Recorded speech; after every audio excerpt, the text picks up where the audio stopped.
Hello viewers, আজকে আসলে আমি হুট করে এই ভিডিওটা বানাচ্ছি। সো সেদিন আমি বাজারে গিয়ে দেখলাম যে একটা ছোট্ট ইলিশ পেয়ে গেছি। এটাকে ঝাটকাও বলা যায় না, আবার ছোট ইলিশও বলা যায় না। সো তাড়াতাড়ি নিয়ে আসলাম, নিয়ে এসে ক্লিন করে তারপর মনে হলো যে একটু ঝটপট কিছু একটা বানাই ফেলি। সো তারপর আমি আমার মাকে ফোন দিলাম, যে মা, ইলিশে অ্যাকচুয়ালি কোন কোন মশলাগুলো না দিলেই না। তখন মা বলে দিল।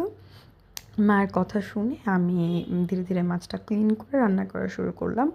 আর সবথেকে আমার জন্য চ্যালেঞ্জিং ছিল হচ্ছে বটি ছিল না। সো আমি আমার ছুরি অ্যান্ড হচ্ছে একটা কিচেন নাইফ ছিল, সেটা দিয়ে এই ইলিশটা কাটলাম। এরপরে খুবই সাধারণভাবে পেঁয়াজ কুচি করে, হলুদ, মরিচ, একটু জিরার গুঁড়া, আর লবণ আর অল্প একটু তেল দিয়ে হাতে মাখায় তুলে দিলাম। তারপরে ঝোল দিয়ে এরপরে নামানোর আগে একটু কাঁচামরিচ দিয়ে দিলাম।